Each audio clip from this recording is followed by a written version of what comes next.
स्वदेश आर में आपका स्वागत है। आज हम बात कर रहे हैं निफ्टी 17,000 के ऊपर क्यों है, जब ग्लोबली हम देख रहे हैं कि विश्व के बड़े शेयर बाजारों के अंदर मंदी आ रही है। इस समय क्या क्रूड को लेकर के शेयर बाजार को चिंता करनी चाहिए या फिर $100 कच्चे तेल का जो दाम है, क्रूड की जो प्राइसेस हैं, यह फैक्टर्ड इन है। आईपीओ मार्केट में रिवाइवल हो रहा है, एलआईसी का आईपीओ आने वाला है, उस पर भी हम चर्चा करेंगे आईपीओ मार्केट कैसे रिवाइव हो रहा है। मगर जो बड़ा प्रश्न हम हमारे आज के एक्सपर्ट्स के से पूछेंगे वह यह है कि इस समय जब इन्फ्लेशन वापस आ रही है तो आप अपने पोर्टफोलियो को इन्फ्लेशन प्रूफ कैसे बना सकते हैं। और क्रिकेट टर्मिनोलॉजी में जैसा कहा जाता है कि is it time to bat on the front foot और is it time to bat on the back foot. Pankaj Tibrewal हमारे साथ जुड़ रहे हैं और उनके साथ हैं कुंज बंसल। पंकज, कुंज, आपका स्वागत है 18 स्वदेश पे। Thank you very much. नमस्कार पंकज, एक लंबी लिस्ट है मार्केट ऊपर क्यों नहीं जाने चाहिए। वैल्यूएशंस, युद्ध, crude prices, bond yields, inflation. मगर अब मार्केट को आप देखेंगे तो निफ्टी की अगर मैं बात करूं तो निफ्टी 17,000 के आसपास टिका हुआ है। Has the strength surprised you? हाँ निकुंज भाई, जिस तरह का हम देखें तो ग्लोबल और विश्व के मार्केट्स को देखें तो कहीं ना कहीं निफ्टी का स्ट्रेंथ एक सरप्राइजिंग स्ट्रेंथ है। और ये तब आ रहा है जब एफआईज ने अपने घरेलू मार्केट में करीबन $20 बिलियन के ऊपर का माल भेज दिया है। और ये टाइप की सेलिंग हमने 2008-9 में देखी थी, और उसके बाद ये सेलिंग को एब्जॉर्ब करके और निफ्टी यहाँ खड़ा रहना एक सरप्राइजिंग थोड़ा सा है। लेकिन अगर आप 6 महीने को मार्केट को देखो तो मार्केट में कोई रिटर्न नहीं बना और एक कहीं ना कहीं टाइम करेक्शन हो रहा और पी मल्टीपल कॉन्ट्रैक्ट हो रहा है। लास्ट ईयर अगर हम निफ्टी के मुनाफे देखें तो मोटा मोटी 35% से हमने निफ्टी के मुनाफे को बढ़ते हुए देखा, लेकिन मार्केट का रिटर्न करीबन 17-18% ही था। तो कहीं ना कहीं एक पी कॉन्ट्रैक्शन हो रहा, और ये इस कारण है कि जो लो आरओई कंपनीज हैं, लो पी कंपनीज हैं, चाहे कमोडिटी हो, ऑयल एंड गैस हो, उनके कारण निफ्टी के मुनाफे में बढ़ोतरी हो रही है। और जो हाई पी स्टॉक्स हैं, कंज्यूमर स्टेपल्स, कंज्यूमर डिस्क्रिशनरी, वहाँ कहीं ना कहीं पी कॉन्ट्रैक्ट हो रहा है और अर्निंग्स डाउनग्रेड हो रही है। तो क्वालिटी और कॉम्पोजिशन ऑफ अर्निंग्स थोड़ा खराब है, और इसी के कारण कहीं ना कहीं पी डी रेटिंग अपने को निफ्टी में भी देखने को मिल रहा है।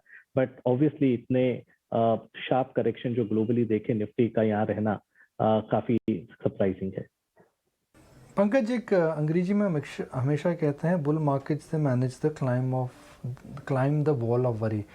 क्या इस बार मार्केट ने फिर वही करा है? जब सबको लग रहा था मार्केट नीचे आएंगे, शेयर बाजार में मंदी होगी, एफआई बेचेगा, मार्केट नीचे गिरेगा, मार्केट गिरा नहीं है। हाँ, कई हद तक आपने सही बोला कि ये टाइम करेक्शन वाला। मार्केट में दो टाइप के करेक्शन होते हैं, एक एब्सोल्यूट प्राइस करेक्शन और एक टाइम करेक्शन। हम जो लास्ट 6-7 महीने से देख रहे हैं वो टाइम करेक्शन देख रहे हैं, और हमारा ये मानना है कि आने वाले नेक्स्ट 6-7 महीने भी सामने काफी सारे वरीज हैं। जो एक महंगाई का हम बात कर रहे हैं, सब चीजों के दाम 25 से 50%, 60% बढ़ गए हैं, और कहीं ना कहीं ये डिमांड पर रोल प्ले करना चालू करेंगे। कहीं ना कहीं डिमांड डिस्ट्रक्शन हमें लगता है ग्लोबली होगा। सेकंड, अगर हम देखें तो ब्याज दर बढ़ने लगे हैं, और कहीं ना कहीं ये ब्याज दर इक्विटी वैल्यूएशंस पर एक ग्रेविटी की तरह, फोर्स की तरह एक्ट करेंगे। और इससे भी हमें नजरअंदाज नहीं करना चाहिए कि central bankers behind the curve चल रहे हैं, और क्वांटिटेटिव टाइटनिंग और ब्याज दर जो बढ़ेंगे उस पर इक्विटी वैल्यूएशन पर थोड़ा सा प्रेशर आ सकता है। तो आने वाला नेक्स्ट 6-7 महीना केयरफुली नेविगेट करना होगा। हमारा जनवरी से यही व्यू है कि ये साल अगर हम कंसोलिडेट कर लें, अपने कैपिटल को प्रिजर्व कर लें, तो एक बहुत अच्छा आउटकम होगा। और अगर आप लास्ट अप्रैल के अगर आप देखें तो मार्केट 2% ऊपर 2% नीचे रोज ऐसा ही चल रहा है, कोई क्लैरिटी नहीं है। तो ये साल को सेफली नेविगेट करना बहुत जरूरी है। 2 साल बहुत पैसे अच्छे रिटर्न बने, इस साल प्रिजर्व करिए, और probably next year we will again look forward कि कैसा मार्केट का जरिया रहता है।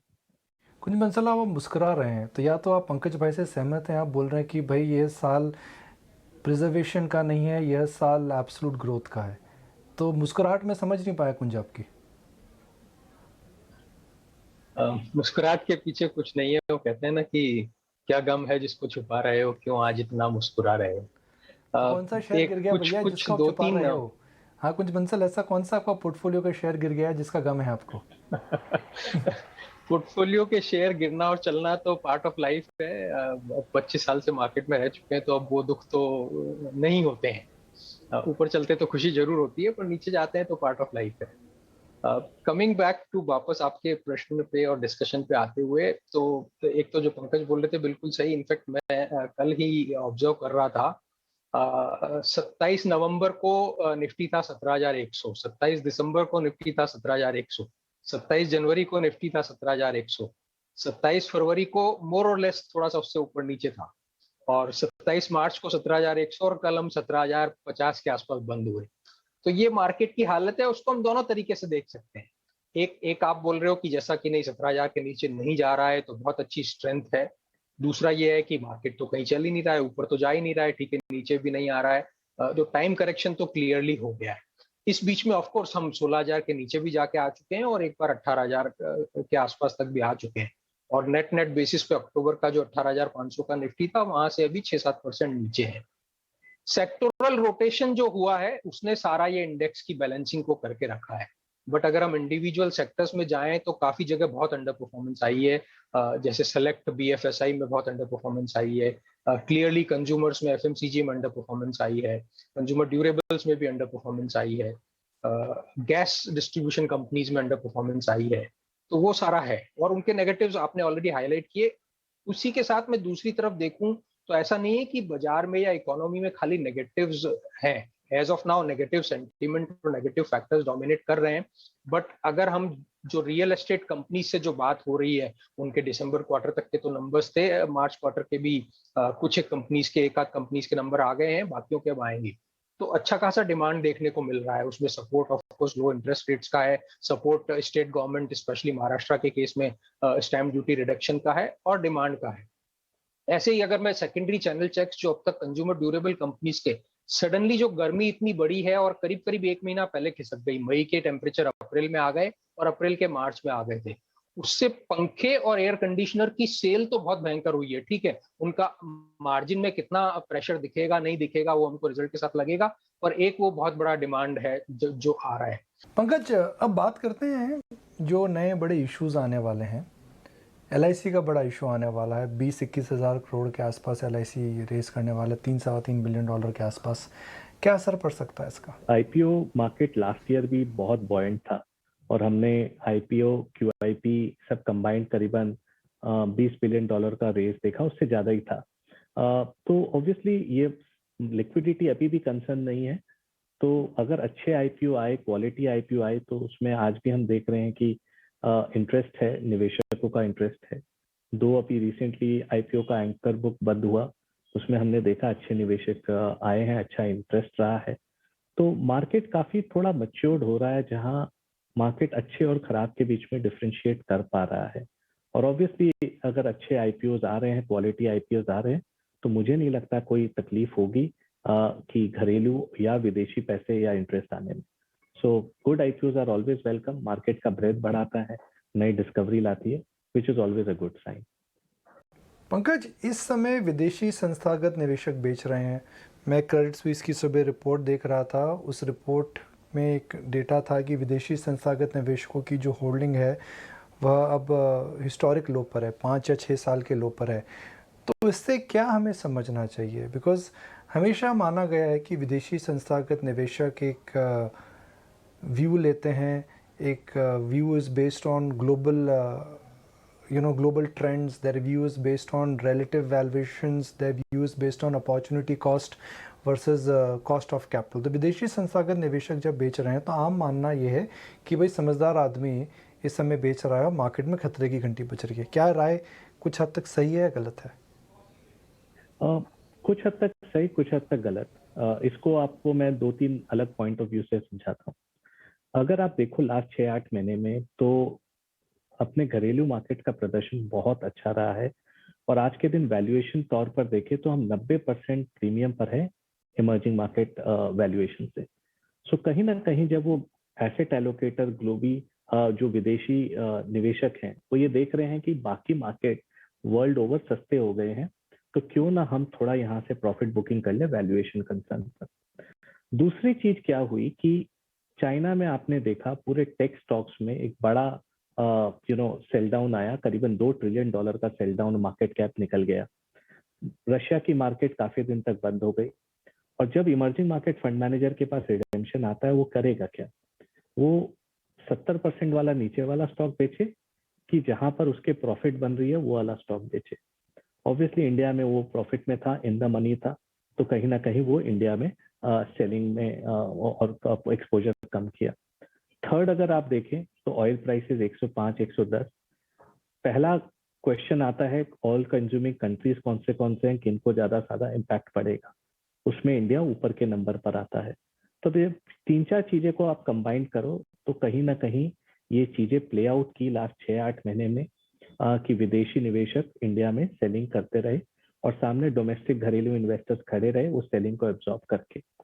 लेकिन एक इंटरेस्टिंग डेटा पॉइंट निकुंज भाई आपके साथ शेयर करना चाहता हूँ कि लास्ट अगर आप 12 महीना रोलिंग में देखें तो करीबन एफआई सेलिंग 1% ऑफ जीडीपी के आसपास आ रही है, तो करीबन 25-30 बिलियन डॉलर। और जब भी हिस्टोरिकली हमने देखा है कि एफआई सेलिंग 1%, 1.25% ऑफ जीडीपी तक आती है, वो कहीं ना कहीं वहां से रिवर्स करती है या वो एफआई सेलिंग में स्लो डाउन आता है। और आपने क्रेडिट स्विस के रिपोर्ट को सही आंका कि बीएसई 500 की अगर आज हम शेयर होल्डिंग देखें तो उसमें एफआई का शेयर 2013 के लेवल पर 9 साल के लो पर पहुंच गया है, 19.4%। और ये मानना पड़ेगा कि आने वाले नेक्स्ट 5-10 साल में India will be the fastest growth market. FI उसे नकार नहीं सकता है।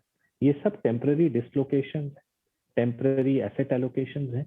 और हमें लगता है कि आने वाले नेक्स्ट 6-12 महीने में एफआई अपना स्टांस रिवर्स करेगा और अगर उसके ग्रोथ मार्केट विश्व में चाहिए तो वो इंडिया को इग्नोर नहीं कर सकता। तो ये टेम्पररी अपॉर्चुनिटी है कि जहां जहां भी बड़ी एफआई की सेलिंग के कारण स्टॉक दबे हुए हैं, फंडामेंटली स्ट्रांग है, वो स्टॉक्स काफी हमें अट्रैक्टिव लग रहे हैं और कई सारे नेम बीएफएसआई स्पेस में है जहां सबसे ज्यादा सेलिंग हुई। पंकज, आखिरी सवाल, अगर आज हम स्टार्टिंग पॉइंट पकड़ें अप्रैल एंड और बात करें अगले 3 साल की, मार्केट में ऐसा नहीं है करेक्शन नहीं आया, करेक्शन आ चुका है, मगर फंडामेंटल्स को देखते हुए, अर्निंग साइकिल को देखते हुए, वैल्यूएशन को देखते हुए, अगर मैं बोलूँगा जी सेंसेक्स, अगर मैं बोलूँ कि यहाँ से जी एक average well diversified equity portfolio double digit return दे सकता है, तो क्या मैं एक बहुत हवाई किला बना रहा हूँ या फिर यह बात एक हकीकत हो सकती है? निकुंज भाई, आई थिंक ये एक हकीकत बात हो सकती है, क्योंकि अगर मैं ओवरऑल प्रॉफिट साइकिल को देखूं तो कहीं ना कहीं ये एक नया प्रॉफिट साइकिल है। बारिंग शॉर्ट टर्म डिस्ट्रैक्शंस अगर अपने हटा दें तो क्या चीज है जो अपने प्रॉफिट साइकिल को मजबूती दे रहे हैं? पहला, जो अंडरलाइंग रियल एस्टेट साइकिल है 8 साल के बाद उभर रहा है। और अगर आप इन्वेस्टमेंट साइकिल में देखें तो 55% कॉर्पोरेट, 16% गवर्नमेंट और 30% के करीबन अपना रियल एस्टेट है। और रियल एस्टेट 8 साल से मंदी में था। जब ये साइकिल निकलता है तो 200 इंडस्ट्रियां इसके इर्द गिर्द अच्छा करती हैं, चाहे वो टाइल हो, प्लाईवुड हो, वायर्स एंड केबल्स हो, सीमेंट हो या मैट्रेस हो, अलग अलग इंडस्ट्रियां। और ये पूरे इकोनॉमी को कहीं ना कहीं इन्वेस्टमेंट साइकिल को सपोर्ट करेगी। सेकंड, अगर आप देखें तो चाइना प्लस को आप ना नकारें, बिकॉज चाइना प्लस आज कंपनियां खुल के नहीं बात कर रही हैं, लेकिन कहीं ना कहीं हर सेक्टर में हम देख रहे हैं जो डिमांड मोमेंटम बन रहा है वो कहीं ना कहीं सप्लाई चेन डाइवर्जन के कारण बन रहा है। और इंजीनियरिंग गुड $100 बिलियन का एक्सपोर्ट क्रॉस कर गया। अगर आप ऑटोमोबाइल में देखें तो वहाँ काफी स्ट्रॉन्ग डिमांड मोमेंटम है। सिमिलरली हम केमिकल्स में बात करें तो स्ट्रॉन्ग डिमांड मोमेंटम है। तो कई सारे सेक्टर चाइना प्लस से भी बेनिफिट कर रहे हैं। तो इन्वेस्टमेंट साइकिल कहीं ना कहीं वापस अपने नेक्स्ट प्राइवेट साइड केपेक्स वाला भी रिवाइव कर रहा है। ये 2 इंपॉर्टेंट पॉइंट्स हैं जो हमारे साथ लास्ट 6-7 साल नहीं थे, जहां हम जीडीपी की ग्रोथ को सब नेगेटिवली देख रहे थे। जब भी ये होता है तो मुझे लगता है प्रॉफिट साइकिल क्या 12-15% से बढ़ सकता है? Answer is yes. अगर वो बढ़ता है, थोड़ा सा पी कॉन्ट्रैक्शन भी हम मान ले, तो आपका जो राय है कि डबल डिजिट नेक्स्ट 3 साल में क्या ये होना चाहिए कैगर रिटर्न, लगता है रियलिस्टिक, अनलेस कुछ हम सेल्फ गोल कर दें बीच में या कुछ कंट्री में कुछ अजीब सा हो जाए जो अनरियलिस्टिक है, तो बोलना मुश्किल है। बट हाँ, मतलब डायरेक्शन उस तरफ one can expect, but obviously it's difficult to say with certainty कि डायरेक्शन ऊपर नीचे करके होगा या सिंगल लाइन लीनियर होगा। बट ये मत मानिए कि करेक्शन अभी खत्म हो गई है। अभी तक हमने 6 महीने का खाली टाइम करेक्शन देखा है। आने वाले 6-12 महीने अगर अपने लिए थोड़ा सा केयरफुली नेविगेट करना है तो मतलब रिटेल इन्वेस्टर उस समय कैसे बिहेव करेगा ये देखने वाली बात होगी। और लास्ट 6-7 साल में हमने खाली गिरता हुआ ब्याज दर देखा है। अभी तक विश्व ने चढ़ता हुआ ब्याज दर और टाइटनिंग मॉनेटरी कंडीशंस एक लंबे समय तक नहीं देखा। और उस समय ग्लोबली रिएक्शन क्या होगी, I think one has to be careful about that. जी, हम हमेशा बोलते हैं तेजी का बोलबाला, मंदी का मुंह काला। मैं ये नहीं कह रहा हूँ कि मंदी आने वाली है, मगर मार्केट में साइकिल होती है, कभी खुशी कभी गम। जी हाँ, लास्ट 2 साल काफ़ी अच्छे थे, मगर आने वाले समय में संभल के रहना चाहिए। Capital preservation sometimes is more important and capital appreciation, और शायद हमारे दोनों एक्सपर्ट्स आज इसी बात पे काफ़ी एम्फेसिस कर रहे हैं। पंकज जी, कुंज, आप हमारे साथ ईटीना स्वदेश पे जुड़े, इसके लिए बहुत बहुत शुक्रिया। Thank you. और अब बात करते हैं बाजार की। अप्रैल सीरीज के आखिरी दिन बाजारों में मजबूती देखने को मिली। निफ्टी और सेंसेक्स हफ्ते के ऊपरी स्तरों पर बंद है। मिड कैप और स्मॉल कैप शेयरों में भी तेजी देखने को मिली। बाजार में आज और क्या हाल चल रही, जानने के लिए चलते हैं हमारी सहयोगी प्रियंका उप्पल के पास।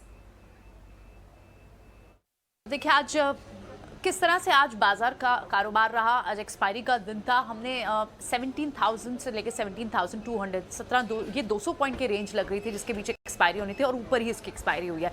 सारे ही सेक्टर्स में आपको आज हरा निशान दिखाई दिया, बढ़त दिखाई दी, और majorly largely on the basis of corporate earnings. अगर आप इस वक्त निफ्टी के गेनर्स को देखते हैं, टॉप गेनर्स में HUL शामिल था। इनफैक्ट पहले अगर हम पैक्स की बात करें जहां से लीडरशिप आई, जिन्होंने जो मूवर्स थे आज के, उनमें से FMCG, एनर्जी और कंजम्पशन, ये 3 बिगेस्ट मूवर्स रहे आज के डिफरेंट सेक्टर्स की। अगर हम बात करें FMCG पैक, बिकॉज HUL के नंबर्स आए, अच्छे नंबर्स आए, ग्रोथ की गाइडेंस अच्छी थी कमेंट्री ने, जिसके बाद हमने पूरा रब ऑफ इफेक्ट पूरे स्पेस पर ही देखा। आप मैरिको की बात करें, नेस्ले की बात करें, उन सभी काउंटर्स में भी आपको आज तेजी देखने को मिली। एनर्जी पैक बड़ी कंट्रीब्यूशन बाजार को ऊपर तक लाने की रिलायंस ने की, एक इंडेक्स मैनेजमेंट तक का रोल भी निभाया पीछे के कुछ दिनों में रिलायंस, लेकिन largely because of the improving GRMs, जिसके चलते हमने देखा कि रिलायंस में तेजी थी। 2800 के ऊपर तक पहुंचा रिलायंस। पूरा रिफाइनरी स्पेस, MRPL की बात हो, चेन्नई पेट्रो की बात हो, सभी में आपको अच्छे मूव्स देखने को मिले। और तीसरा स्पेस जो आज का गेनर था वो था consumption space, like Asian paint stocks, क्योंकि थोड़े से अब क्रूड के प्राइस स्टेबल हैं, जिसके चलते हम देख रहे हैं जितने भी पेंट स्टॉक्स हैं, एविएशन स्टॉक्स हैं, ऑयल टायर स्टॉक्स हैं, उन सब में आपको एक तेजी भी देखने को मिल रही है, लगातार बनी हुई है। सेक्टर्स बहुत सारे थे जिनमें आज आपको क्लियरली एक्शन दिख रहा था। Measure of the pack action में दिख रहा था, जैसे फर्टिलाइजर, सब्सिडी का बड़ा ट्रिगर है। फर्टिलाइजर के चलते, इसी ट्रिगर के चलते आपने UPL में तेजी देखी, कोरोमंडल, चंबल फर्टिलाइजर, इन सभी स्टॉक्स में आपको तेजी भी देखने को मिली। HDFC लाइफ भी एक one of the top gainers था। FNO काउंटर्स की बात करें, majorly on the basis of results, और उसके चलते हमने देखा ICICI प्रूडेंशियल में भी आपको तेजी देखने को मिली। तो इंश्योरेंस स्पेस में भी आपको आज एक्शन अच्छा खासा देखने को मिला। और होटल स्टॉक्स में इंडियन होटल लगभग 2-2:30 बजे तक तो टॉप FNO गेनर भी रहा, क्योंकि इंडियन होटल्स के अच्छे नंबर्स आए। सो ये सारे स्टॉक्स थे, ये सारे सेक्टर्स थे जिन्होंने आज पार्टिसिपेट किया इस मूव में। लूजर्स कहाँ थे जिन्होंने बाजार को नीचे की तरफ खींचा? उसमें entertainment industry, media industry, majorly because of the TV18, और उसके बाद बजाज ऑटो के खराब सेट ऑफ नंबर्स, उसकी वजह से यहाँ आपको एक ड्रैगर दिखा। और साथ ही हिंडाल्को एल्यूमिनियम स्टॉक्स जैसे एल्यूमिनियम के ट्रिगर जैसे काउंटर्स, हिंडाल्को, वेदांता, इन स्टॉक्स में आपको थोड़ी गिरावट देखने को मिली आज। होलसेल के भारतीय सीमेंट कारोबार को खरीदने की रेस में अडानी ग्रुप सबसे आगे है। ईटीना स्वदेश को मिली एक्सक्लूसिव जानकारी के मुताबिक ग्रुप की डील की फंडिंग के लिए बातचीत चल रही है। इस पर और जानकारी लेते हैं अपनी सहयोगी नयनतारा राय से। नयनतारा, बताएं कि क्या कुछ निकल कर आ रहा है अडानी ग्रुप के अलावा, और कौन सी कंपनियां हैं जो इस रेस में हैं? आज हम आपके लिए एक बहुत ही बड़ी एक्सक्लूसिव खबर ला रहे हैं, और ये है सीमेंट स्पेस के बारे में। यस, हम होलसेम डील के बारे में ही बात कर रहे हैं। याद रखिए, इसी महीने होलसेम ने अनाउंस किया था कि वो एग्जिट करेंगे ACC और अंबुजा से। आपने कभी सोचा क्यों ये स्विस जायंट, स्विट्जरलैंड के जायंट, दुनिया के one of the biggest market से एग्जिट क्यों करना चाहते हैं होलसेम? हम बताते हैं आपको। क्योंकि जो ACC और अंबुजा की जो फैक्ट्रियाँ हैं वो कार्बन क्रेडिट काफ़ी हाई है। इसका मतलब है होलसेम जब वो टैक्स पे करेंगे वो बढ़ जाएगा। ऐसे ही यूरोप में काम किया जाता है कार्बन क्रेडिट को कम करने के लिए। एसीसी और अंबुजा की फैक्ट्रियों को अपग्रेड करने के लिए और कार्बन क्रेडिट कम करने के लिए बहुत ही बड़ा खर्चा लगेगा, billions and billions of dollars. और इसी कारण होलसेल ने डिसाइड किया कि वो इंडिया से एग्जिट कर लेंगे। खरीदेगा कौन? हमें ये बताया जा रहा है कि फ्रंट रनर है अदानी ग्रुप। हमने आपको कार्बन क्रेडिट के बारे में बताया है और इसी कारण अदानी ग्रुप आजकल मिडिल ईस्टर्न फंड से बातचीत कर रहे हैं उनको पार्टनर करने के लिए। ये बहुत ही बड़े डील के लिए, ये जो डील है दोनों कंपनियों की वो 11 बिलियन डॉलर्स की हो सकती है। एक पार्टी अकेला तो कर ही नहीं सकता। और कार्बन क्रेडिट क्योंकि बड़ा होगा, कार्बन टैक्स ज़्यादा बड़ा होगा, हमको ये भी बताया जा रहा है कि जो प्राइवेट इक्विटी कंपनीज हैं अमेरिका की और यूरोप की, वो इस डील में पार्टिसिपेट नहीं करना चाहते हैं। तो ये भी देखना होगा कि अगर अदानी मिडिल ईस्टर्न ग्रुप से बात कर रहे हैं, JSW ग्रुप जो दूसरे बिडर हैं उनका क्या होगा? वो भी क्या मिडिल ईस्टर्न फंड से बात करेंगे? क्या उनको कोई अमेरिकन प्राइवेट इक्विटी जायंट मिल चुका है? तो देखते रहिए ET नाउ स्वदेश, हम आपके लिए लाते रहेंगे सारी एक्सक्लूसिव खबरें।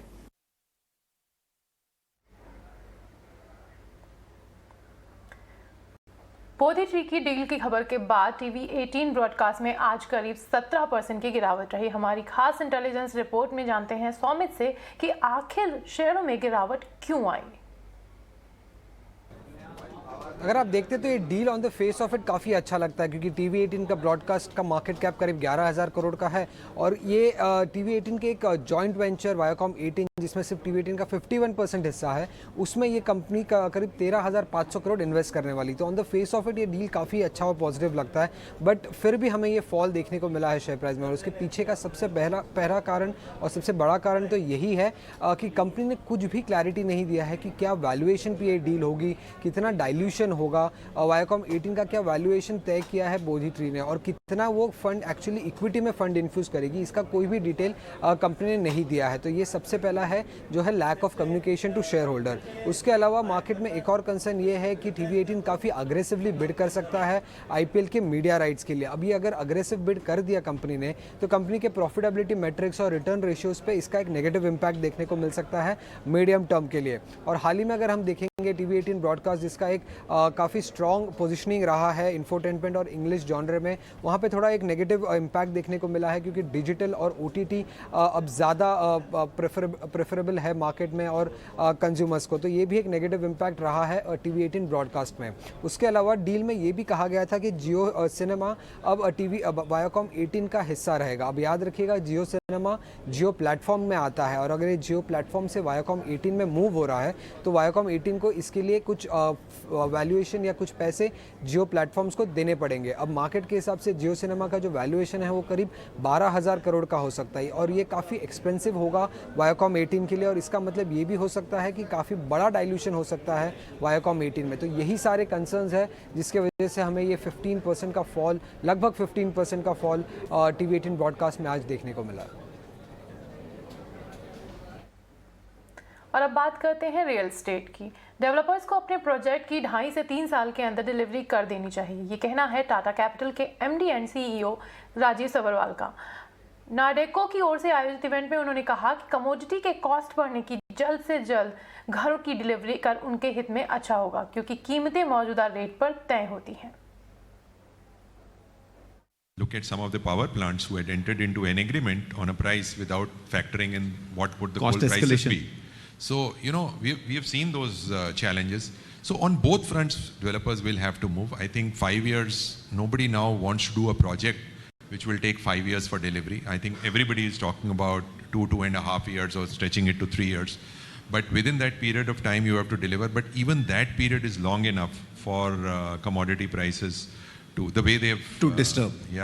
Disrupt. So there is no other option but to move in that direction.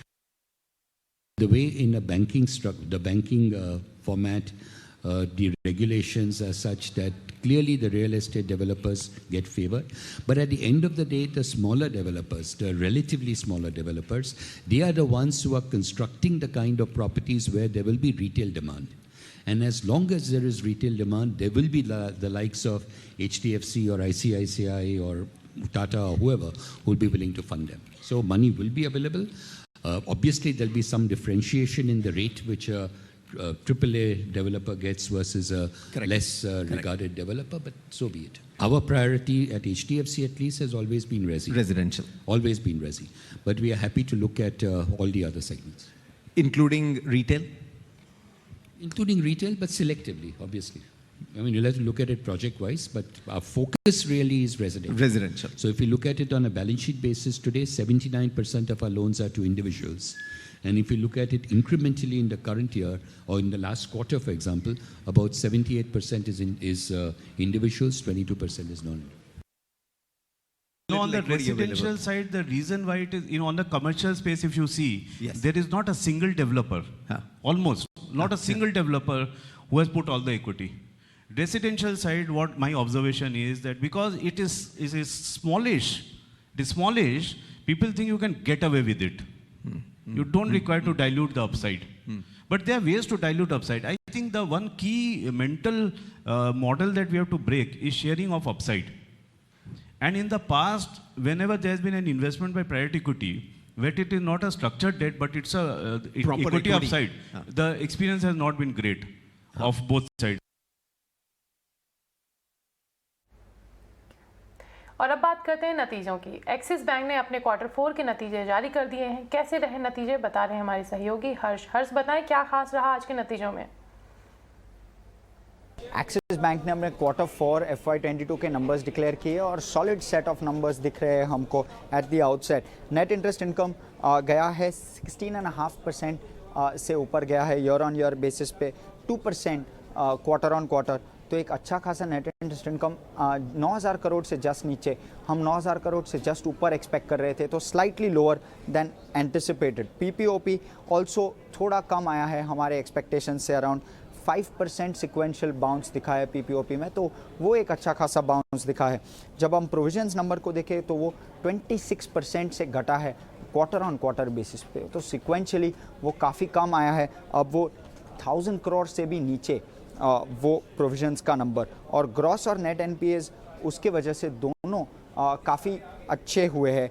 Asset quality काफ़ी इम्प्रूव हुआ है। जब हम क्वार्टर ऑन क्वार्टर बेसिस पे देखें तो नेट ग्रॉस NPAs 0.35% से घटे हैं, अब वो 2.82% पे वो नंबर आया है, और नेट NPAs भी 0.18% से घटा है, तो वो नंबर 0.73% पे आया है।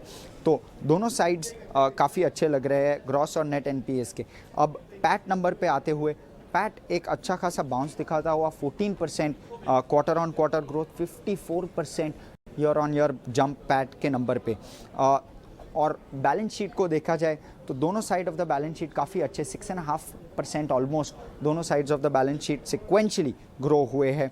अब वो एडवांसेस नंबर 15.2% से ग्रो हुआ है ईयर ऑन ईयर बेसिस पे, डिपॉजिट्स नंबर 17.8% से। तो ओवरऑल एक अच्छा नंबर और नतीजा एक्सिस बैंक के लिए। देखते हैं कि इन्वेस्टर्स और मार्केट कैसे रिस्पॉन्ड करता है ये नंबर्स को। एक्सिस बैंक के साथ ही वेदांता के क्वार्टर 4 के नतीजे आ गए हैं। मुनाफा 4,164 करोड़ रुपए से बढ़कर 5,799 करोड़ रुपए रहा। आय भी लगभग 34,097 करोड़ रुपए से बढ़कर 39,822 करोड़ रुपए रही, और मार्जिन 31.5% से बढ़कर 34.2% हो गया। वहीं इब्तिदा भी 10,810 करोड़ से बढ़कर 13,633 करोड़ रहा।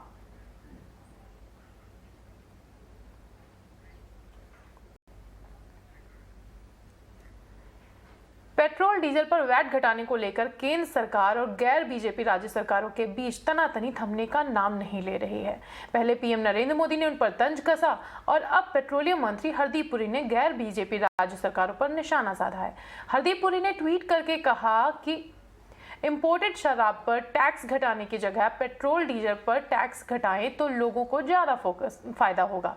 अपने ट्वीट में पुरी ने लिखा कि महाराष्ट्र सरकार 32 रुपये 15 पैसे और राजस्थान सरकार 29 रुपये 10 पैसे वैट वसूलती है, जबकि बीजेपी शासित उत्तराखंड में 14 रुपये 51 पैसे और यूपी में 16 रुपये 50 पैसे वैट लगता है। पेट्रोलियम मंत्री हरदीप पुरी ने खास तौर पर महाराष्ट्र सरकार को निशाने पर लिया। उन्होंने कहा कि महाराष्ट्र ने 2018 से अब तक 79,412 करोड़ रुपए पेट्रोल डीजल से कमाए हैं और इस साल उसे 33,000 करोड़ रुपए मिलने वाले हैं। उधर महाराष्ट्र सरकार ने भी केंद्र पर पलटवार किया है। राज्य के राजस्व मंत्री बालासाहेब थोराट ने पेट्रोल डीजल पर वैट घटाने से साफ इनकार कर दिया। थोराट ने कहा कि केंद्र सरकार महाराष्ट्र से भेदभाव कर रही है। देश में सबसे ज्यादा जीएसटी देने वाले महाराष्ट्र को वक्त पर उसके हिस्से का भुगतान नहीं किया जाता। राज्य की कटौती का सवाल ही पैदा होता नहीं। एक देखो कि जीएसटी महाराष्ट्र सबसे ज्यादा जीएसटी जो कलेक्शन टोटल सेंटर में है उसमें सबसे ज्यादा हिस्सा महाराष्ट्र का रहा है, आज भी है। लेकिन हमें जो परतावा मिलना चाहिए, रिटर्न जो मिलना चाहिए उससे वो पूरा मिलता नहीं और टाइम पर भी मिलता नहीं। 50,000 करोड़ का कभी कभी ये रहता है कि हमें मिले नहीं, ऐसा होता है। हमें भी स्टेट चलाना है, उन्होंने मदद करनी चाहिए। एविएशन रेगुलेटर डीजीसीए ने एयर इंडिया के 4 बोइंग 747 जंबो विमानों को डी रजिस्टर कर दिया है। बताया जा रहा है कि ये चारों विमान 30 साल से ज्यादा पुराने हो चुके थे। इस बारे में और ज्यादा जानकारी के लिए चलते हैं ईटी नाउ देश के संवाददाता समीर दीक्षित के पास। समीर, बताएं।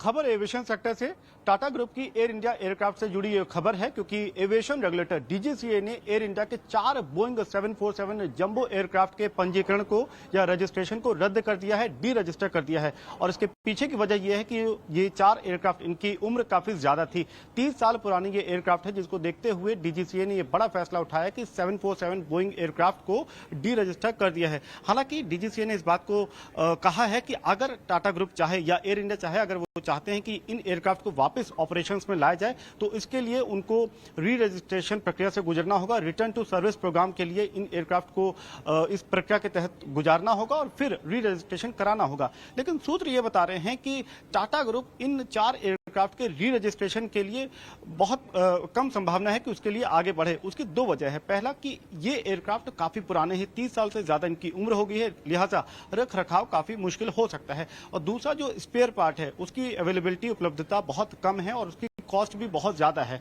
और ये जो 4 एयरक्राफ्ट हैं उनके बारे में दिलचस्प जानकारी ये है कि रिसेंटली, यानी कि करीब 2 साल पहले तक इन एयरक्राफ्ट को वीआईपी मूवमेंट के लिए इस्तेमाल किया जाता था और उसके पहले ये जो है यात्रियों के लिए इस्तेमाल भी किया जाता था, लेकिन ज्यादातर इनको वीआईपी मूवमेंट के लिए इस्तेमाल किया जाता था। अब जो एविएशन में जिस तरीके की स्थिति बनी हुई है, मसलन एविएशन जो जेट फ्यूल है उसकी कीमतें बहुत ज्यादा है, मार्केट बहुत वॉलेटाइल है, ऐसे में एयरलाइंस कोशिश ये करती है कि इस तरीके के पुराने एयरक्राफ्ट को मेंटेन करने में उनका ज्यादा खर्च होता है, तो वो बचती हैं इससे। यही वजह है कि हम देख रहे हैं कि ज्यादातर एयरलाइन जब वाइड बॉडी एयरक्राफ्ट की बात होती है तो वो कोशिश ये करती है कि बोइंग 777 या 787 या एयरबस A330, A350 एयरक्राफ्ट को इस्तेमाल ज्यादा से ज्यादा करें। सरकार बॉक्साइट की एएसपी यानी एवरेज सेल प्राइस तैयार करने के लिए मिनरल इंडेक्स बना रही है। इसमें बॉक्साइट की कीमतों में पारदर्शिता आएगी और नाल्को, हिंडाल्को और बाल्को जैसी कंपनियों को कम कीमत पर बॉक्साइट मिलेगा। इस एक्सक्लूसिव खबर की और ज्यादा डिटेल्स के लिए चलते हैं हमारे संवाददाता प्रकाश प्रियदर्शी के पास। देखिए, सरकार बॉक्साइट के लिए नेशनल मिनरल इंडेक्स तैयार कर रही है, जो कि कोल इंडेक्स के तर्ज पर तैयार हो रहा है। हालांकि बाकी मिनरल्स के लिए भी तैयार हो रहा है, जिसका मकसद ये है कि जो मिनरल की कीमतें हैं उसको निर्धारित करते समय काफी ट्रांसपेरेंसी बरती जाए, जो रॉयल्टी का मौजूदा स्ट्रक्चर है वो स्पष्ट हो और इसके कैलकुलेशन के समय जो बाकी फैक्टर्स हैं उन सबको इसमें शामिल किया जाए। इसके लिए कमेटी का गठन हुआ है, जो कि नेशनल मिनरल इंडेक्स कमेटी है, जो कि तमाम मंत्रालयों और डिपार्टमेंट से इस पर कमेंट्स ले रही है और फिर अपनी फाइनल रिपोर्ट जो है माइंस मंत्रालय को सौंपेगी। सूत्र हमें बता रहे हैं कि नीति आयोग ने अपनी सिफारिश में ये कहा है कि बॉक्साइट के लिए एएसपी यानी कि जो एवरेज सेल प्राइस है उसको निर्धारित करते समय दूसरे फैक्टर्स को भी शामिल करने की जरूरत है और उसका जो मौजूदा स्ट्रक्चर है उसको रैशनलाइज करने की जरूरत है। नीति आयोग ने कहा है कि बॉक्साइट के लिए एएसपी निर्धारित करते समय जो लॉजिस्टिक कॉस्ट है उसको भी इसमें शामिल किया जाए। साथ ही साथ जो रॉयल्टी का मौजूदा स्ट्रक्चर है उसमें भी बदलाव की जरूरत है, ताकि मिनरल की जो कीमतें हैं, जो बॉक्साइट की कीमतें हैं, उसको कम रखने में मदद मिले। कमेटी इस बात की भी समीक्षा कर रही है कि अगर रॉयल्टी एएसपी में शामिल है तो कहीं इसका 2 बार कैलकुलेशन तो नहीं हो रहा है। अगर रॉयल्टी की गणना 2 बार होती है तो जाहिर तौर पर बॉक्साइट की कीमतें बढ़ जाएगी और इससे जो इंडस्ट्री है उसको काफी नुकसान हो रहा है। इन तमाम बातों की समीक्षा की जा रही है। जैसा कि आपको पता है कि बॉक्साइट सबसे ज्यादा एल्युमिनियम इंडस्ट्री में इस्तेमाल होता है, तो जाहिर तौर पे अगर नया स्ट्रक्चर तैयार होता है, कीमतों में कमी की जाती है, तो इसका फायदा बैल्को, हिंडाल्को, नाल्को जैसे जो कंपनियां हैं उनको इसका फायदा हो सकता है। इसके पीछे का मकसद ये है कि जो मिनरल्स की कीमतें हैं उसमें कमी लाई जाए, इंडस्ट्री को ज्यादा कॉम्पिटिटिव बनाई जाए। अब ये देखने वाली बात होगी कि कैसे इस स्ट्रक्चर को नया रूप दिया जाता है और कब से इसे लागू किया जाता है। रेलवे से जुड़ी बड़ी खबर आ रही है। रेलवे ने 200 वंदे भारत ट्रेनों की मैन्युफैक्चरिंग के लिए बोलियां मंगाई हैं। एक्सक्लूसिव डिटेल्स के साथ जुड़ रहे हैं हमारे संवाददाता समीर। समीर, बताएं कि क्या पता चल रहा है आपको इस खबर के लिए। ये बड़ी खबर आ रही है रेलवे सेक्टर से, जहां रेलवे मंत्रालय ने 200 नई वंदे भारत ट्रेन बनाने के लिए बिड प्रक्रिया की शुरुआत करी है। प्राइवेट प्लेयर को आमंत्रित किया है कि वो आगे आए और बिडिंग प्रक्रिया में हिस्सा ले। लेकिन दिलचस्प बात यह है कि ये जो 200 नई वंदे भारत ट्रेन होंगी, इसमें पहली दफा स्लीपर क्लास होगा, यानी कि जैसे राजधानी ट्रेन में होता है एसी फर्स्ट, एसी सेकंड या एसी थर्ड क्लास, ठीक उसी तरीके का स्लीपिंग अरेंजमेंट इस नई जो वंदे भारत ट्रेन है इसमें भी होगा। और इसके जरिए मकसद रेलवे का यही है कि जो लॉन्ग डिस्टेंस ट्रैवल है, मसलन दिल्ली मुंबई, दिल्ली चेन्नई, दिल्ली कोलकाता, इस तरीके का जो ओवरनाइट जर्नी है, यहां पर ये वंदे भारत ट्रेन को लगाया जाए ताकि जो सफर है उसको ना सिर्फ तेज किया जाए बल्कि ज्यादा सुरक्षित और आरामदायक बनाया जाए। ये Vande Bharat train semi high speed train होती है और ये इनमें क्षमता होती है कि ये एवरेज स्पीड 160 किलोमीटर प्रति घंटे की रफ्तार से दौड़ सकती हैं। और इससे जाहिर तौर है कि अगर ये ट्रेन जितनी बड़ी संख्या में ट्रैक पर दौड़ेंगी उतना ही ज्यादा रेलवे मुसाफिरों को फायदा होगा कि वो अपनी मंजिल कम समय में तय कर पाएंगे। सूत्र ये बता रहे हैं कि ये जो पूरा प्रोजेक्ट है, इसका क्वांटम, इसका जो लागत है वो तकरीबन 26,000 करोड़ की रहने वाली है। जाहिर तौर पे इस क्षेत्र में जो बड़े प्लेयर हैं, मसलन एल्स्टॉम, बम्बार्डियर, मेगा इंजीनियरिंग, उन सभी के लिए एक बड़ा मौका है कि वो इस बड़े प्रोजेक्ट में आगे आकर के भागीदारी कर सकते हैं। अभी तक जो वंदे भारत ट्रेन भारत में चल रही है वो उसमें सिर्फ चेयर कार का सिटिंग अरेंजमेंट है और वो अक्सर ऐसी रूट पे चलती है जिसमें ट्रैवल टाइम लगभग 6 से 8 घंटे का होता है। लेकिन रेलवे की कोशिश ये है कि अब जो लंबी दूरी तय करने वाले जो रूट है वहां पर बड़ी संख्या में ये वंदे भारत ट्रेन को दौड़ाया जाए। हमने ये भी देखा कि किस तरीके से सरकार ने पिछले बजट में ऐलान किया था कि 400 नई वंदे भारत ट्रेन चलाई जाएगी और इन वंदे भारत ट्रेन के जरिए रेलवे को एक नया आयाम दिया जाएगा, यात्री सुविधाओं में इजाफा किया जाएगा और भारत में सेमी हाई स्पीड मोबिलिटी के सपने को जल्द साकार किया जाएगा। तो जाहिर तौर पे वंदे भारत ट्रेन रेलवे का भविष्य और इसको बड़ी संख्या में चलाने के लिए रेलवे ने बिडिंग प्रक्रिया में तेजी लाई है। और अब बात करते हैं आईपीओ की, खासकर एलआईसी के आईपीओ की, जिसको लेकर लोगों को बड़ी उम्मीदें हैं। आपके मन में जो भी सवाल उठ रहा है इस आईपीओ से लेकर, उन सभी के जवाब आपको मिलेंगे इस स्वदेश विशेष में। चलिए देखते हैं।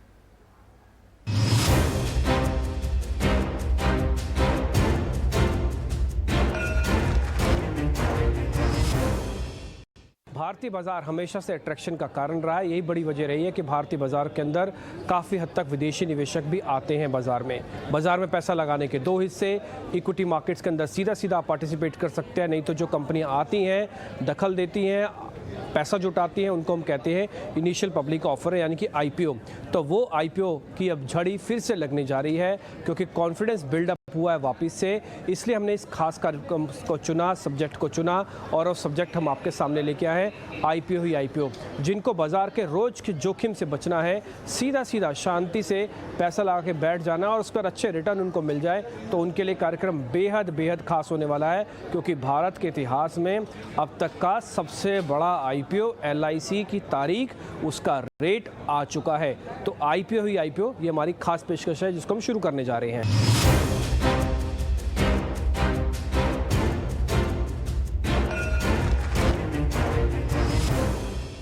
जब आईपीओ की बात होती है या फिर इस शेयर मार्केट में पैसा लगाने की बात होती है, तो आपके और मेरे मन में कुछ ऐसे सवाल आते हैं जिसका जवाब हम ढूंढना चाहते हैं। इसलिए मेहमानों को अपने साथ जोड़ के इस कार्यक्रम को आगे बढ़ाएंगे। लेकिन सबसे पहले वो सवाल क्या होंगे आपके मन में?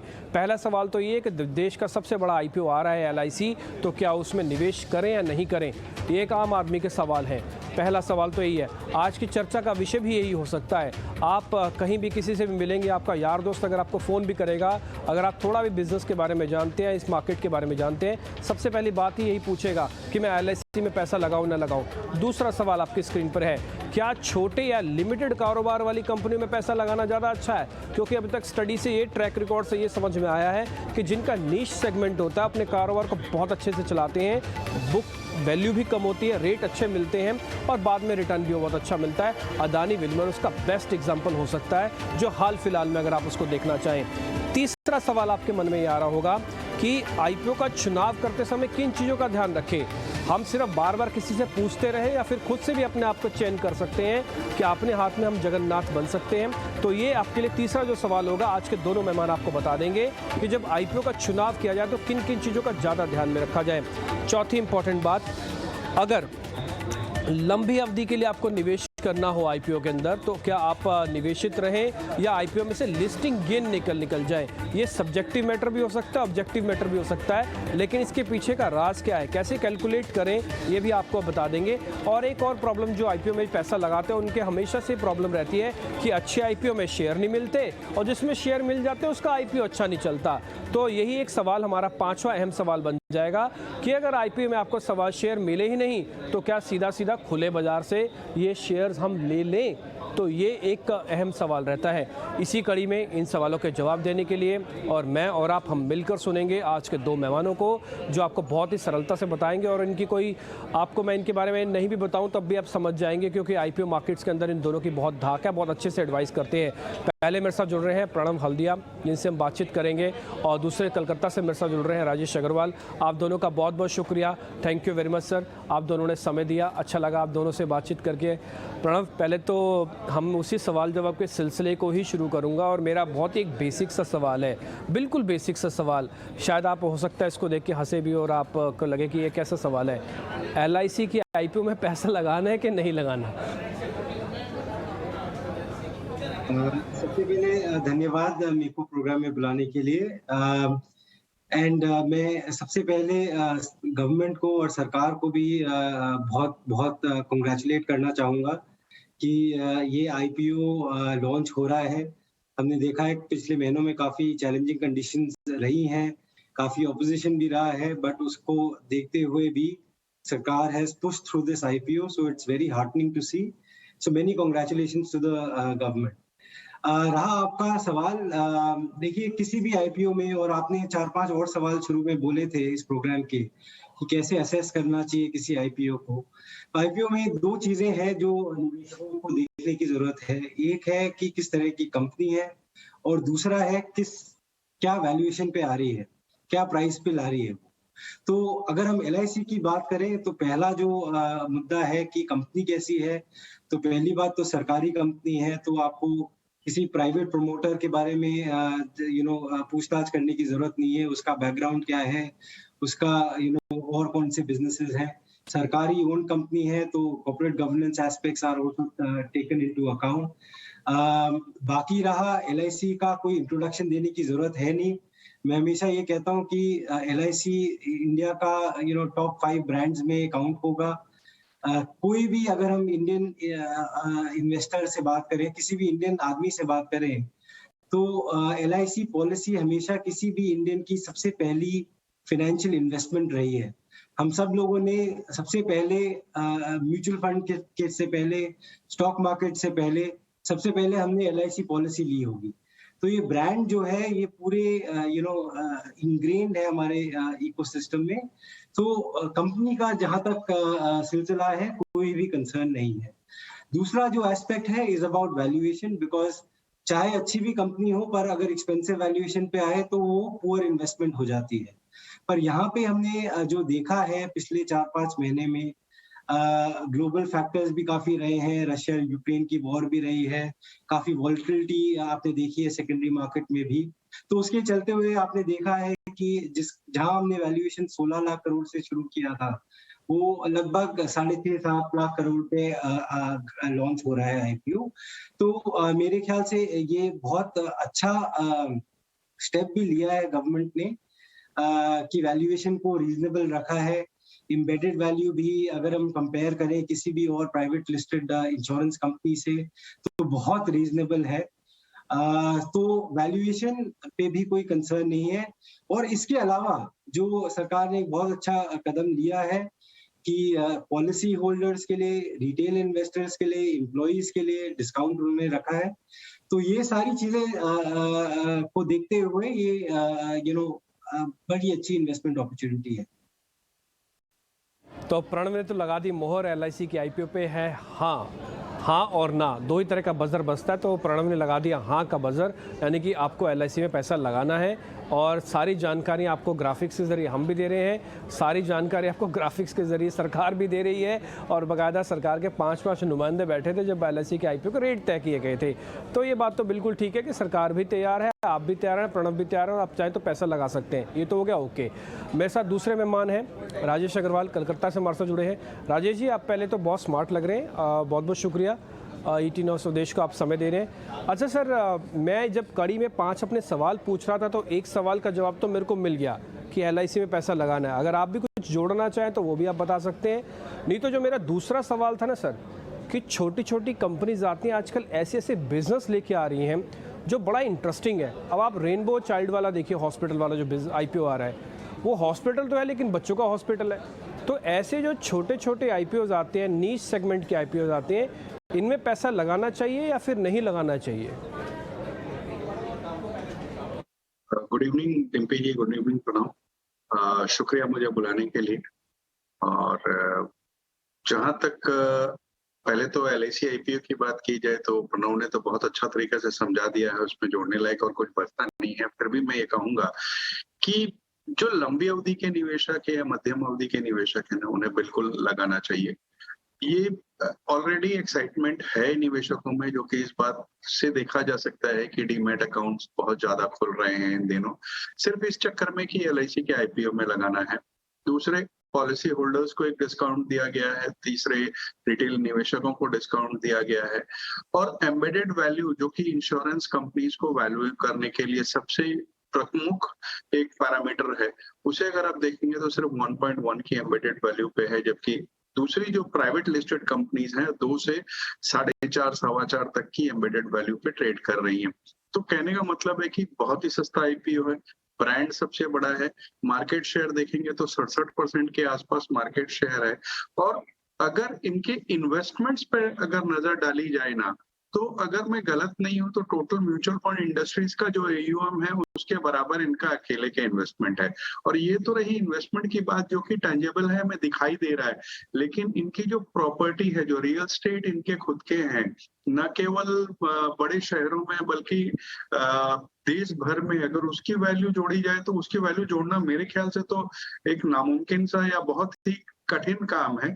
वैल्यू बहुत है इसमें, 3.5% का ही खाली इशू है। बिल्कुल पैसे लगाने चाहिए और थोड़ा सा मध्यम से लंबी अवधि में रखें तो मुझे आश्चर्य नहीं होगा कि एक बहुत शानदार रिटर्न पे आप बैठे होंगे। जहां तक आपके दूसरे सवाल की बात है, नीश सेगमेंट के आईपीओ के, आपने सही कहा, बहुत से ऐसे बिजनेसेस आए जो कि नीश सेगमेंट में काम कर रहे थे। उसके पहले उस सेगमेंट में कोई लिस्टेड प्लेयर थे ही नहीं और उसमें लोगों के अच्छे पैसे बने। रेनबो की जो आपने अभी एग्जांपल दिया है, उसकी अगर बात की जाए तो वैल्यूएशन 30 के आसपास ट्रेड कर रहा है, जो कि दूसरे लिस्टेड हॉस्पिटल्स के वनिस्पत सस्ते में है। हालांकि इसे टोटली कंपेयर करना उचित नहीं होगा, क्योंकि जैसे आपने कहा कि ये ज्यादातर चाइल्ड केयर और मैटरनिटी वगैरह के बिजनेस में हैं, और दूसरे लोग जो हैं वो बड़े एक वैरिड रेंज में रहते हैं। लेकिन उसके बावजूद जिस तरीके की इन्होंने चेन बनाई है, जितने नंबर ऑफ बेड्स हैं और एवरेज रेवेन्यू पर बेड जो आ रहे हैं 45,000 के आसपास, वो शानदार ही कहे जा सकते हैं। और मुझे लगता है कि यहाँ भी एक छोटा मोटा एक्सपोजर बिल्कुल लिया जा सकता है। ठीक है, तो यहाँ पे सर ने बिल्कुल साफ कर दिया कि आप LIC के IPO में पैसा लगा सकते हैं। हमने जो कड़ी कार्यक्रम को शुरुआत की थी IPO, उसमें से सबसे बड़ा चंक तो LIC का था, इसलिए डिस्कशन थोड़ी ज़्यादा हुई। LIC दोनों मेहमान हमारे कह रहे हैं कि पैसा लगाया जा सकता है, इसमें कोई दो राय नहीं है। वैल्यूएशन से लेकर सारी चीज़ें हम आपको ग्राफिक्स के ज़रिए दिखा रहे हैं। रेनबो को लेकर भी राजेश सर ने बिल्कुल क्लियर कर दिया कि आगे बढ़ा जा सकता है। अब मेरा जो तीसरा सवाल है, इसी कार्यक्रम में हम और आगे बढ़ते हैं और उसके कुछ एक एग्जाम्पल भी मैं आपको देता हूँ। प्रणव, हम ना कुछ शेयर्स आपके सामने लेके आएंगे। हरिओम पाइप आपको दिखेगा, वेदांत दिखेगा आपको, कुछ एक ऐसे जिनके शानदार रिटर्न हमको लिस्टिंग में भी मिले हैं। ये वो सारे ग्राफिक्स आप अपनी स्क्रीन पे देखेगा। 153 का प्राइस था, 224, तो 46% का गेन लिस्टिंग का है। स्पीड से ग्राफिक्स दिखाएंगे तो आपको हर चीज़ पता लगती जाएगी। वेदांत का 17% है। ऐसे कुछ एक शेयर्स जो लिस्टिंग गेन्स में अच्छा प्रॉफिट दे देते हैं, क्या उनमें बने रहना चाहिए या फिर उससे एक बार बाहर आ जाए जिनका लिस्टिंग गेन अच्छा आता है? और एक और मेरा सवाल है जो आप बहुत बेहतर तरीके से बता पाएंगे। मान लीजिए मेरे को आईपीओ का चुनाव करना है, मेरे को आप इसे 4 चीज़ें या 3 चीज़ें बता सकते हैं कि मैं इसको टिक कर दूं? जैसे बच्चे होते हैं ना, चेकलिस्ट बनाते हैं कि अच्छा ये ठीक है, ये ठीक है, ये ठीक है, ये ठीक है, अब मेरा शेयर आएगा, ये मेरा आईपीओ आएगा। जो आपका पहला सवाल है उसमें निवेशकों को क्लियर रहना चाहिए कि उनकी खुद की स्ट्रैटेजी क्या है। अगर वो शॉर्ट टर्म के लिए आ रहे हैं, एक तरह का अगर हम गैम्बल कह सके, क्योंकि हमने देखा है कि listing gain is a gamble. हमने बुलिश मार्केट में भी देखा है कि ऐसा नहीं है कि आपके जो भी आईपीओ आ रहा है वो सबके सब लिस्टिंग गेन दे रहे हैं। आप 2021 ही देख लीजिए या 2020 देख लीजिए, हमने काफी आईपीओ देखे मार्केट में आते हुए, बट ऐसा नहीं हुआ कि हर एक आईपीओ ने ही आपको स्ट्रॉन्ग लिस्टिंग गेन दिया है। तो अगर आपकी स्ट्रैटेजी है कि भाई आप शॉर्ट टर्म के लिए थोड़ा गैम्बलिंग करना चाहते हैं, तो आप आइए जरूर। बुल मार्केट में लिस्टिंग गेन मिलने की परसेंटेज प्रोबेबिलिटी ज्यादा रहती है, तो उस स्ट्रैटेजी से आप आ सकते हैं। अगर आपको मीडियम टू लॉन्ग टर्म बने रहना है कंपनी में, then my advice would always be that just like secondary market, जैसे आपका सेकेंडरी मार्केट बाजार है जहाँ पे लिस्टेड कंपनीज हैं, वहां पे अगर आप डायरेक्ट स्टॉक्स में एक्सपोजर लेते हैं तो आपको उन कंपनीज की डेवलपमेंट से जुड़े रहना पड़ेगा, उसमें कोई दो राय नहीं है। अगर आपके पास टाइम नहीं है, इंटरेस्ट नहीं है, तो आप म्यूचुअल फंड रूट से आ सकते हैं। पर अगर आप सेकेंडरी मार्केट, क्योंकि ये आईपीओ कंपनियां भी जो है, मेरा ये मानना है कि जिस दिन ये कंपनियां लिस्ट हो जाती हैं उस दिन से they become like any other secondary market listed company. इनको भी हर क्वार्टर अपने फाइनेंशियल्स डिस्क्लोज करने होते हैं, तरह तरह के डिस्क्लोजर रिक्वायरमेंट्स है, सेबी की एलओडीआर गाइडलाइंस है। So investors need to be keep themselves updated with developments on the company, and उसके बेसिस पे उस शेयर से बने रहना है या नहीं बने रहना है। क्योंकि दो चीजें हैं कि मेरे ख्याल से काफी एक अनफेयर एक्सपेक्टेशन एक तो बनी रहती है कि सारे ही आईपीओ आपको पॉजिटिव रिटर्न दे, और वो भी परपेचुइटी में। इतनी सारी आर्टिकल्स मैं देखता रहता हूँ कि भाई 2 साल बाद आप कंपेयर कर रहे हैं कि जो आईपीओ आए थे अब कितने पॉजिटिव चल रहे हैं, 5 साल में कितने चल रहे हैं। पर मेरे ख्याल से ये फेयर बात नहीं है कि आप एक्सपेक्ट कर रहे हैं कि सारे ही जितने भी आईपीओ आए वो जिंदगी भर तक ही आपको पॉजिटिव रिटर्न देते रहे। ऐसा तो जो आपकी ऑलरेडी लिस्टेड कंपनीज है सेकेंडरी मार्केट में वो भी नहीं देती। तो रिस्क जरूर है, तो इसीलिए इम्पोर्टेंट है कि आप जब किसी, और इसी से मैं आपके दूसरे सवाल पे भी आता हूँ कि जब आप किसी भी आईपीओ में इन्वेस्ट कर रहे हैं और अगर आप मीडियम टू लॉन्ग टर्म के लिए आ रहे हैं, तो आपको जैसे मैंने एलआईसी के लिए भी पहले कहा कि सबसे पहले तो आपको कंपनी को स्टडी करना चाहिए, क्या बिजनेस मॉडल है, कौन प्रमोटर्स हैं, किस तरह की कॉर्पोरेट गवर्नेंस प्रैक्टिसेस हैं, कोई उसमें एग्जिस्टिंग इन्वेस्टर्स हैं कि नहीं, क्योंकि हमने देखा है कि काफी कंपनियों में आजकल प्राइवेट इक्विटी और वेंचर कैपिटल इन्वेस्टर्स जुड़ जाते हैं कंपनियों से पहले ही। तो एक वो कॉन्फिडेंस मिलता है उससे भी कि ये कंपनी पे एक लेवल की ड्यू डिलिजेंस हो चुकी है। तो सबसे पहले तो वो देखना होता है, और सेकेंडली आपको ऑब्वियसली फिर वैल्यूएशंस देखने हैं कि उस कंपनी का कोई पीयर ग्रुप है कि नहीं, उस पीयर ग्रुप की किस वैल्यूएशन पे वो ट्रेड हो रहा है। ये काफी जो हमने पिछले साल में नई एज की कंपनीज देखी जो आई, उसमें थोड़ा मुश्किल हो जाता है क्योंकि ये one of a kind companies थी, इनका कोई लिस्टेड पीयर ग्रुप नहीं है।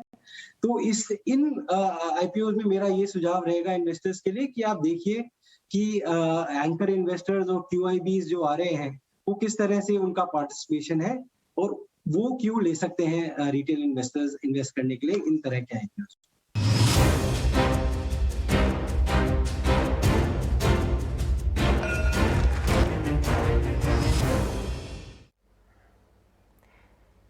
पीएम मोदी ने आज असम को 7 कैंसर हॉस्पिटल्स की सौगात दी। शांति, एकता और विकास रैली में शामिल होने के लिए पीएम मोदी असम पहुंचे। उन्होंने वहां पे कहा कि जिस असम में पहले गोलियों की आवाज सुनाई देती थी, वहां आज तालियां गूंज रही हैं। पिछले 8 साल में राज्य में हिंसा में 75% की कमी आई है। साथियों, हर इंसान को, असम के इस दूरदराज क्षेत्र के लोगों को भी, जंगलों में जिंदगी गुजारने वाले मेरे नौजवानों को भी आगे बढ़ने की तमन्ना होती है, इच्छा होती है। और इसी भावना को समझते हुए आपके सपनों को पूरा करने के लिए, आपके सपने हम सबके संकल्प बने और आप और हम मिलकर के हर संकल्प को सिद्ध करके रहे। इस काम के लिए हम भी जुटे हैं, आप भी जुटे हैं, मिलकर के जुटे हैं और जुट करके जीत भी पाने वाले हैं।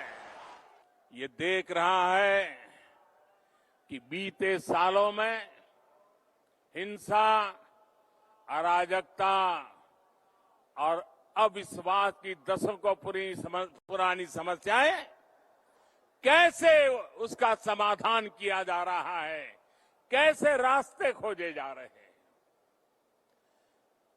कभी इस क्षेत्र की चर्चा होती थी तो कभी बम की आवाज सुनाई देती थी, कभी गोलियों की आवाज सुनाती देती थी। आज तालियां गूंज रही हैं, जयकारा हो रहा है। फिलहाल इस बुलेटिन में इतना ही। बाकी देश और दुनिया की तमाम बड़ी बिजनेस वर्ल्ड की खबरों के लिए जुड़े रहे ET Now स्वदेश के साथ।